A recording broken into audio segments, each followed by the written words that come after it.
Hello dear student, आपका बहुत बहुत स्वागत है हमारे चैनल स्टडी शार्क में। आज हम आपको पढ़ाएंगे क्लास 10th का अम्ल क्षारक एवं लवण। इस लेसन के मल्टीपल चॉइस क्वेश्चन आंसर कराएंगे जो कि आपके एग्जाम में बहुत ही इंपॉर्टेंट हो सकते हैं। तो सभी लोग मेरे साथ ध्यान से पढ़िए और अपने दोस्तों को शेयर भी कीजिए और चैनल को सब्सक्राइब कीजिए। ठीक है, चलिए पहला क्वेश्चन हम लेंगे। लिटमस विलयन जब न अम्लीय होता है और न क्षारीय होता है तो तब वह किस रंग का होता है। लिटमस विलयन जब न तो अम्लीय होता है और न क्षारीय होता है तो वह किस रंग का होता है। ठीक है, तो आपको बताना है बैंगनी रंग का, पीला रंग का, लाल रंग का या नीला रंग का। किस रंग का होता है बताइए। बैंगनी रंग का, तो इसका जवाब है बैंगनी रंग का। ठीक है, अगला क्वेश्चन हम लेंगे। अम्ल तथा क्षारक के संदर्भ में निम्नलिखित कथनों पर विचार कीजिए। अम्ल का स्वाद कड़वा जबकि क्षारकों का स्वाद खट्टा होता है। अम्ल नीले लिटमस को लाल जबकि क्षारक लाल लिटमस को नीला कर देते हैं। अम्ल और क्षारक दोनों विद्युत के सुचालक होते हैं। उपरोक्त कथनों में कौन से सत्य हैं। ठीक है, तो इसका सही जवाब है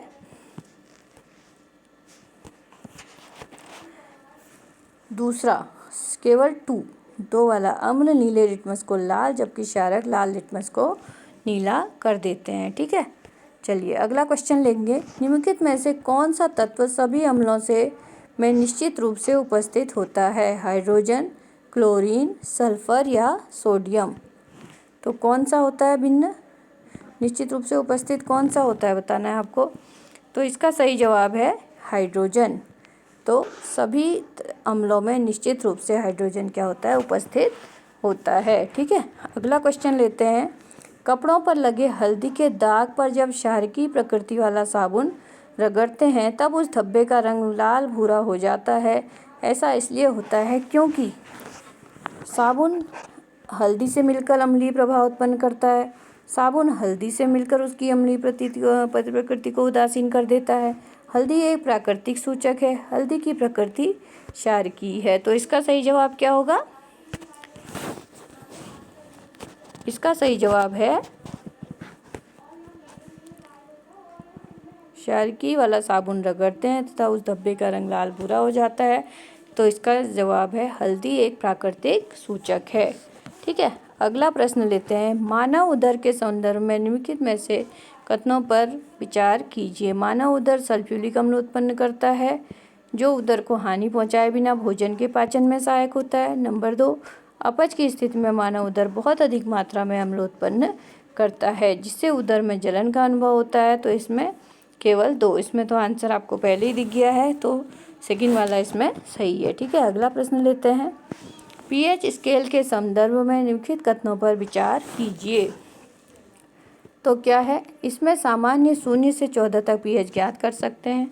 किसी विलयन में हाइड्रोनियम आयन की सांद्रता जितनी अधिक होती है उसका पीएच उतना ही अधिक होता है। किसी भी उदासीन विलयन में पीएच का मान 7 होता है। उपयुक्त कथनों में कौन सा कथन सही है।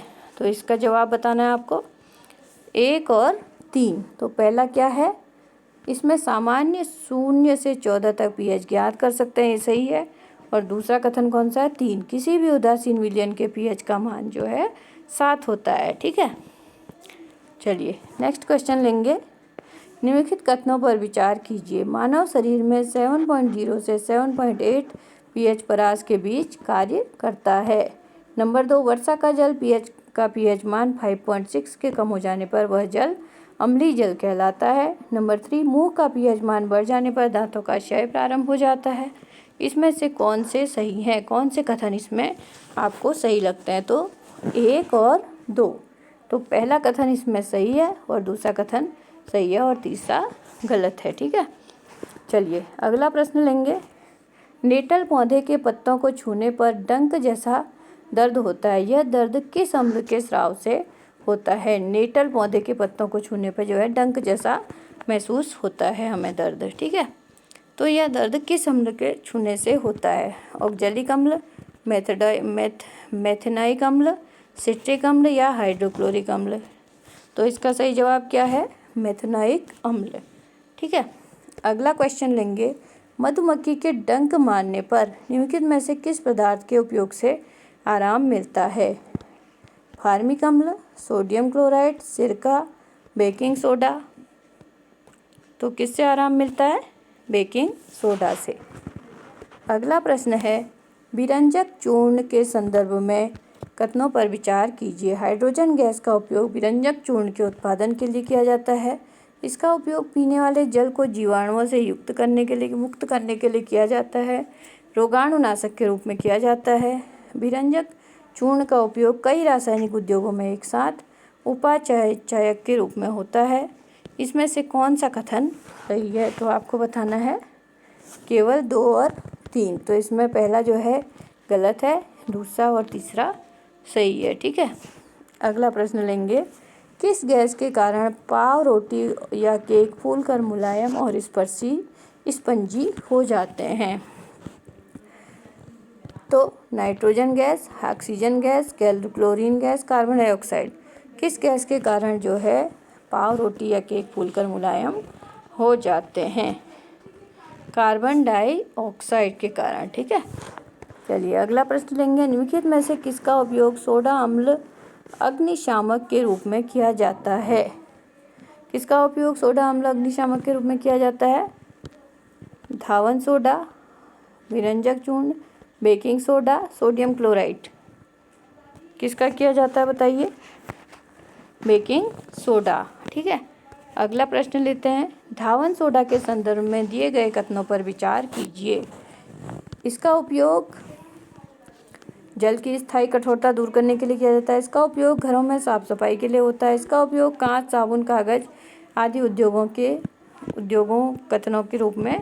उद्योगों में होता है। इन कथनों में कौन सा सही है? तो आपको बताना है।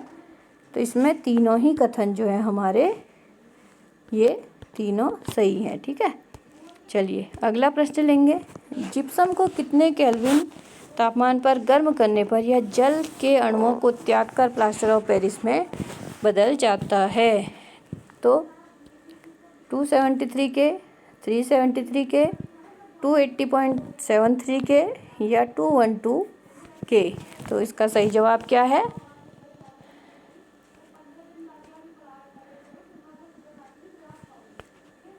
373 के इसका जो है सही जवाब है। ठीक है। चलिए इसके अब सारे क्वेश्चन कंप्लीट हो चुके हैं।